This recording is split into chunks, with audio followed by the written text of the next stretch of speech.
अधर्माभिभवात् कृष्ण प्रदुष्यन्ति कुलस्त्रियः स्त्रीषु दुष्टासु वार्ष्णेय जायते वर्णसंकरः. O Krishna, when adharma, immorality is rampant, the women of the family become licentious. O Varshneya of Vrishni clan, there is disintegration of castes with the corruption of women. So here he places women on a pedestal by saying that, and it is true, that it's the woman of the house that maintains the values. If the woman is of a high caliber and abides by high values, even if the man transgresses, the family is protected. But if the woman's values are low, then there is destruction. Therefore, in the past, they gave tremendous emphasis on the education of women, not PhD and law and medicine and things like that, but education on higher values of life. Because not only did she keep the existing family together, but she was then a role model for future generations. She created the future of the country. And it's true even today. Unfortunately, today the values have fallen so much. That's what he's saying. The women go and become licentious. Then there is complete destruction of society. So here again, what he's saying is true. Now he's making a reference to caste, so there has to be an explanation.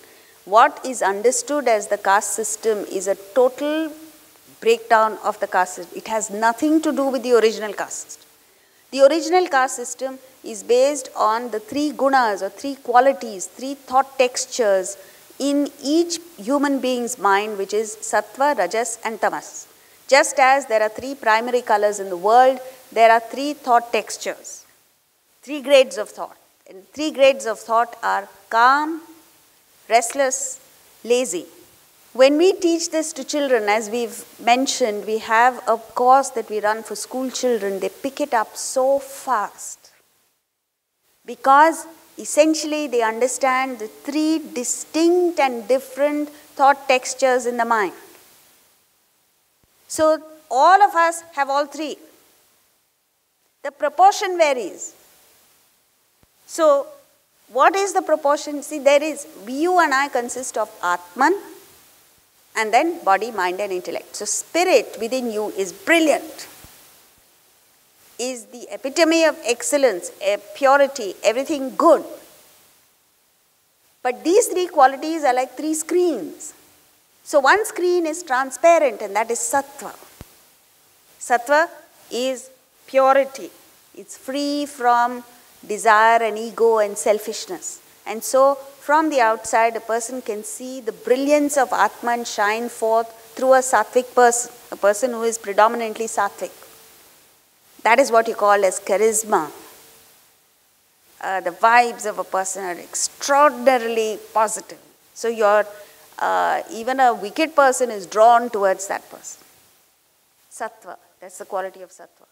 Rajas, impurity, desire-driven, ambitious, greedy, selfish.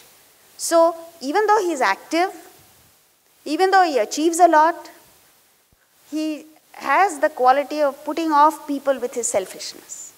His or her. This is a rajasic quality. And the tamasic quality is absolutely disgusting because it's just lethargy, sloth, laziness, and lazy qualities. Like, you want benefit without paying for it. You want to enjoy without working for it. So a typical tamasic person is one who would take very easily to things like drug addiction, alcoholism, things like that. Totally irresponsible acts. Because he thinks only of himself, nobody else. Total selfishness. So it's opaque. It's difficult to believe that such a person has Atman. Now the truth is, why are we talking about this?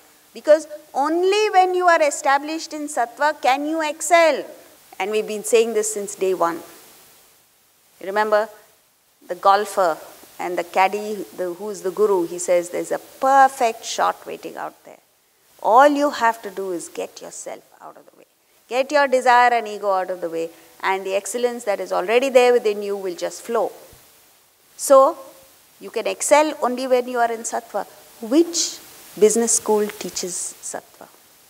Which university teaches sattva? Which government talks about sattva? No one is even aware of it. And yet, this is the truth. As long as you are acting out of your rajas, you will blunder through life. You'll make mistakes because this agitation of the mind which arises out of desire and ego prevents you from performing perfect action. And in tamas, you're asleep to your talent, asleep to the brilliance within you, asleep to your responsibilities as a human being, asleep to everything. So let's take a quick look at sattva, rajas, tamas before we move on. A tamasic person is an embodiment of lethargy. A rajasic person is stressed, agitated. A sattvic person performs brilliance comes out of him effortlessly. It's like in tennis, when you watch the Australian Open that just happened, how effortlessly people played. The most difficult shots came out of them effortlessly. Such a joy to watch. That is effortless action. Emotions. A tamasic person has no emotions. A rajasic person is attached like a monkey clinging on to its young one. Clinging attachment, disgusting attachment. A sattvic person alone has love, pure love. Where are the sattvic people today? Intellect. Tamasic intellect is dull and fanatic, believes what I think alone is right and the whole world should follow that. Fanaticism. A rajasic person's intellect is throbbing with plans and schemes, manipulations, maneuvering for his benefit and the downfall of others.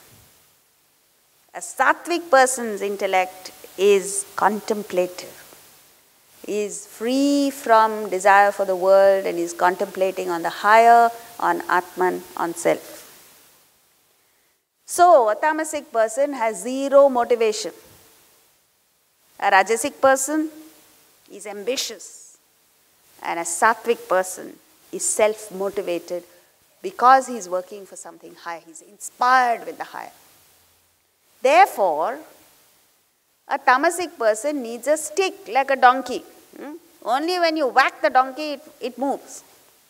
So a tamasic person needs punishment. If you don't come on time 3 days of the month, you will lose half day casually.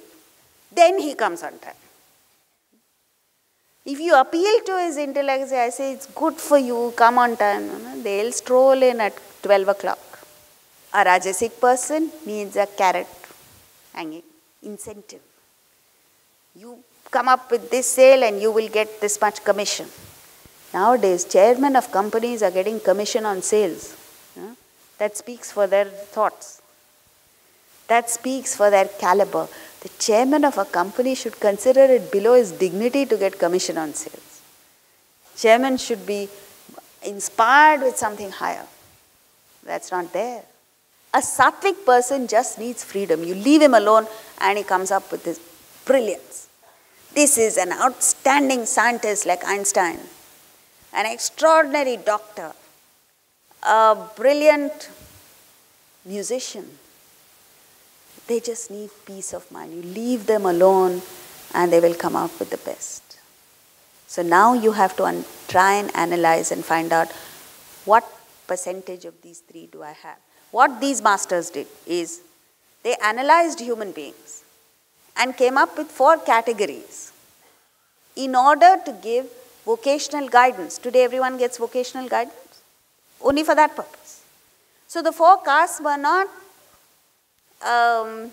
rigid compartments that you were put into because of your birth.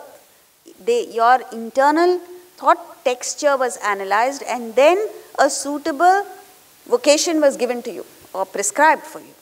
So a Brahmin was one who was predominantly sattvic, contemplative people. You know, when President Obama became president, There was an article in, I think, New York Times, where a journalist wrote that Obama is looking for Brahmins. Now, that doesn't mean he came to South India to look for Brahmins. Brahmins means intellectuals, thinkers, visionaries, leaders of society in every school of thought. A president and administrator needs such people to guide him. Therefore, in the past, every king had an in-house sage, a Brahmin. Today, the kings, so-called kings, the wealthy people, don't even have an awareness that they need guidance. And of course, where are the Brahmins? So therefore, and even those who are there are not sought after. A Kshatriya, an administrator, was predominantly Rajasic. And therefore he needed, you see what they did was, a predominantly Rajasic person with desire and ego and selfishness. That selfishness and desire and ego were toned down by putting a guru for every king. So we all need gurus. A Vaishya, more tamas, so he was just a trader. And Shudras were predominantly tamasic people. Now this was not done to put down a certain class and to give benefits or privileges to the Brahmins. It was done so that each person could be given a vocation through which he or she could rise to the highest level of self-realization. The whole thing got totally distorted. And today it's been politicized. So that means it's dead, gone. So out of ignorance, Arjuna is making all these statements. Although it is based on, the arguments are right, the basis is right, but the conclusion is all wrong because the whole thing is based on his ignorance. Next verse, 42.